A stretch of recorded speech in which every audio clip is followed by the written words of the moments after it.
This is a reading from the Gospel of Matthew, chapter 6, verse 34. So do not worry about tomorrow, for tomorrow will bring worries of its own. Today's trouble is enough for today. So keeping our mind on God, staying focused on God and staying in the present can be incredibly challenging and a very difficult part of the interior life, building our spiritual lives up and following God.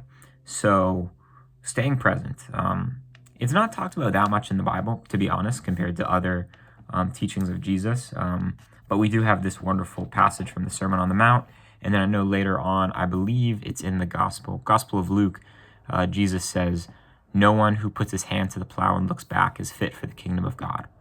There's other examples of this as well, of Jesus telling not to worry about the future, and also not looking back. There's the example of looking back on the past of Lot's wife in the Old Testament, of looking back on Sodom and Gomorrah, and that brings her demise. So staying in the present is very important. So I'm going to give some little pointers here of how we can do that and what has helped me. So first, in looking forward.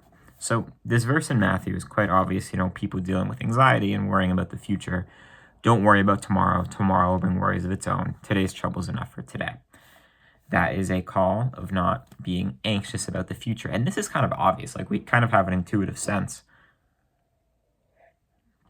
of when we're ruminating and having these, thoughts like, oh, I'm worried about my test for tomorrow, or I'm worried, is this girl going to like me back? Or, I don't know, worried about driving to school, whatever you may get anxious about, social stuff, political stuff, family stuff, an event, a date, whatever. That is not good.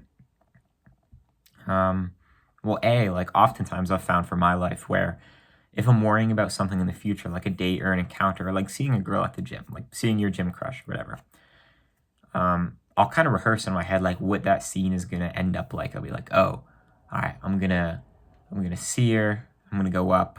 I'm going to say this. And then this is going to happen. Or you finally get a girl's number and you're going to take her out.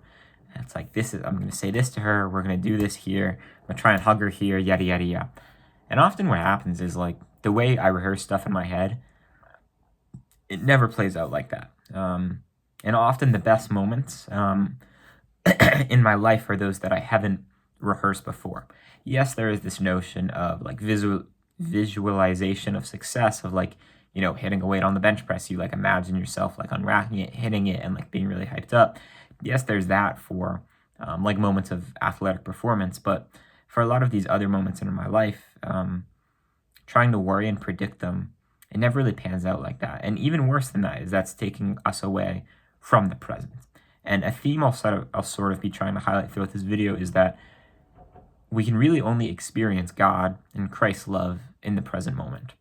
Well, yes, there is, looking forward or looking back in the past and encountering where God was in the past. Oftentimes our thoughts about the past are filled with regret, or filled with shame, or filled with, oh, I could have done this different, and not as much, where was God in the past? So, well, yes, looking in the past, we can find God. Worrying about the future anxiously, there's no real, God's not in those thoughts. God is here. God is in us, with us, and in the present moment. And we pray to God and talk to God right now, not in our worries about the future. But beyond worrying about the future, just thinking about the future in general can take us away from the present moment where we can best experience God. And what I mean by this is that, again, it's obvious, you're stressing about the future. That's probably not the best thing. But being so excited and, what's the word I'm looking for? Anticipatory or anticipating and energetic about the future is also not, the best train of thought to have. So I'm recording this video on December 18th, and Christmas is 7 days away, December 25th. A lot of people get really excited about Christmas, and they're really, looking forward to that and anticipating that greatly. And their minds are set on that and set on the future. And again, this is different from being anxious, because they're not worried about Christmas. They're just really excited for Christmas, and they're constantly thinking about it and excited about it, and that's what their mind is dwelling on.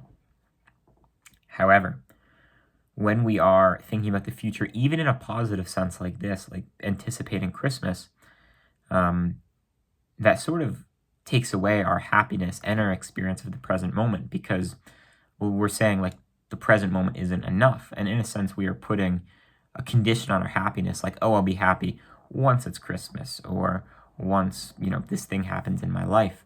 So we're still bringing ourselves out of the present. And while it may seem on the surface more like a better thing to do, and obviously, like, if you're getting married, I presume you can't like hold back your excitement. Like that's awesome. But for the most part, a lot of our anticipation about the future can serve to take us out of the present and say like, oh, like right now isn't good enough. Like I need to wait till I have this.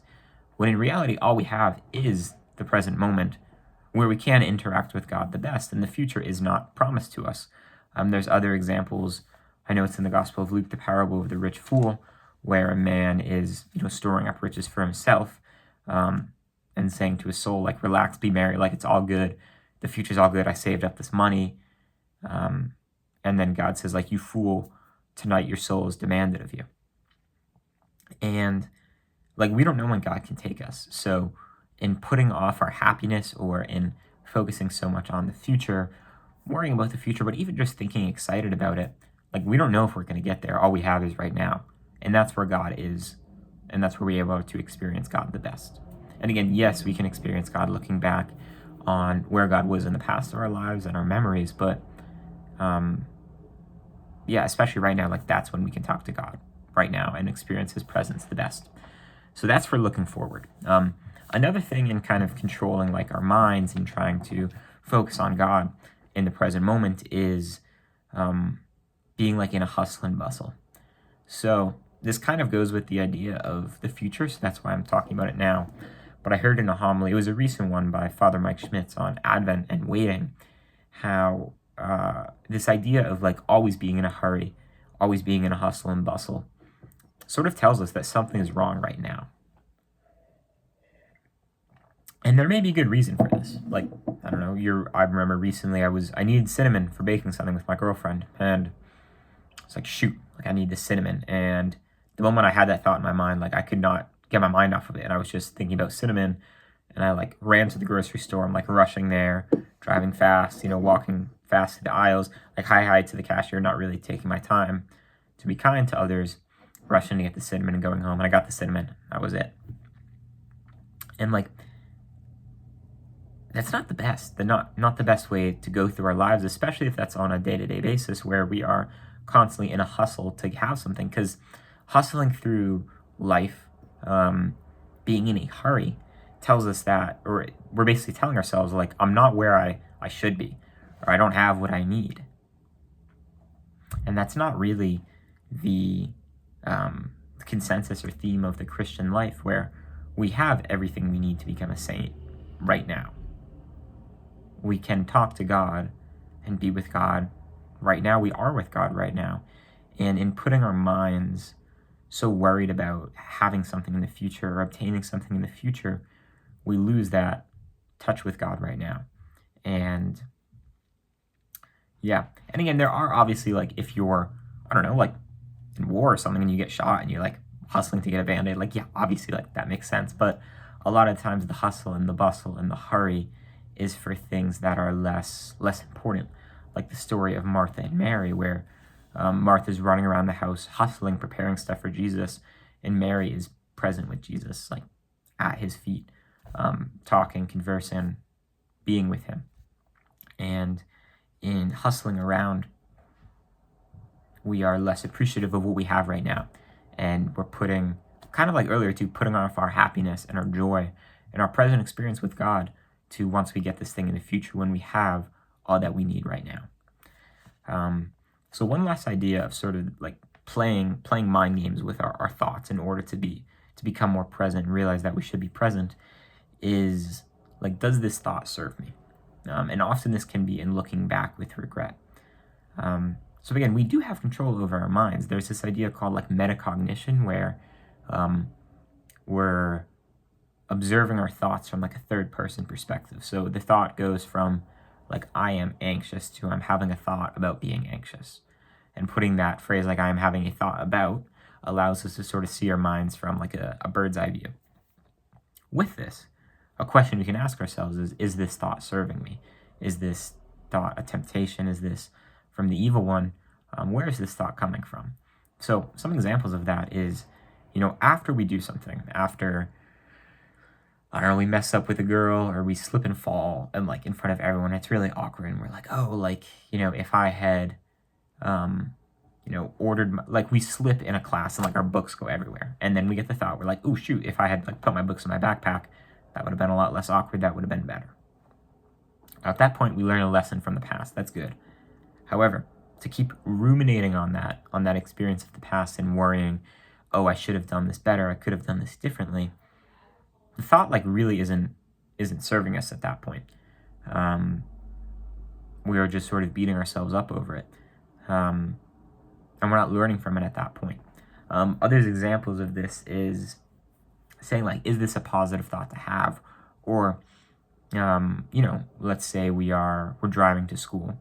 We are a senior in high school, and we're like, damn, like my life really would have been different and would have been better if I had gone to this other school. And then we allow ourselves, again, like we're saying this as a senior about to graduate, like, damn, like I wish I had done this. We have that thought and then we ruminate on it. Like, what would my life have been like if I had chosen this path? Well, it doesn't matter at that point. Like, you are on the path you're on, and constantly reflecting and ruminating on how life would have been differently if you had chosen this different path, that thought isn't serving you, and you can't act upon it. So in having these thoughts, I think that's one of the keys that we can't act upon in the present moment. Like, oh, like if I had put my books in my backpack, if I had said this differently, stepped here differently, like that wouldn't have happened. And then we're constantly replaying like how we could have done that better. Again, that's good for a sense of learning from the past, but after a point of like, oh, like I really should have gone to a different school, or I should have done this differently, those thoughts aren't serving us and are just taking us away from the present and with God.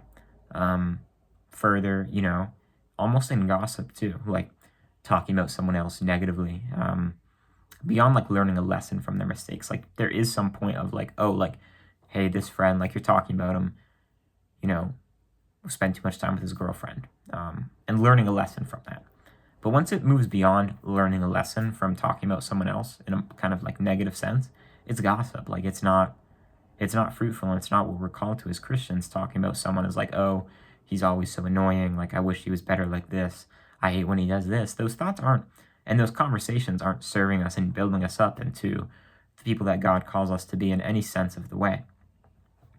So when we have these thoughts that can kind of like catch us like, ooh, like that's kind of annoying, or like these sharp thoughts like, ooh, should I be thinking that? Asking the question, can I act upon this? Does this thought serve me?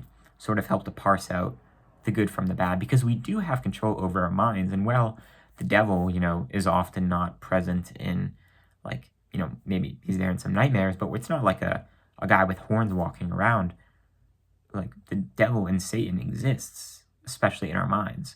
And in many ways, often we just like brush off as like, negative thoughts. Like, who put those thoughts there? That very well could be from the devil. And the warfare for our lives and for our souls is rarely like in fighting a physical battle, but is in what we are thinking about and what we allow our minds to dwell on. So while some of this advice may seem like secular, like modern, like voodoo, like meditation type, like self-improvement advice, it's important. It's crucial to be present in the Mass, in our prayers, with our family, with our loved ones, and frankly, like most of the time. Like obviously we want to know kind of what our tomorrow is going to look like, but we have a rough idea of that, or like planning for some goals for the future and learning from our mistakes from the past. But beyond that, like God is to be found right now and right here in the present moment, in our prayer, in our readings, in our meditation, in being kind and emulating Christ through kindness and love. So again, just to reiterate, in looking for the future, obviously anxiety isn't a good thing, but even like being so excited about the future that takes us off of right now, or like hustling and bustling towards grabbing something or obtaining something in the future, like we don't know if we're ever going to get there in the future, and all we have is right now. And in looking back, or in gossip or something like that, asking ourselves the question of, does this thought serve me, certainly help to just clear our minds to the present, so we can better experience God, because that's what it's about. And in better experiencing God and better being present, we can better imitate Christ, and walk on this walk of the spiritual, the interior life of imitating and becoming more like Christ by living in the present moment and being fully present and accepting God right now, right here, where we are. That's it. God bless.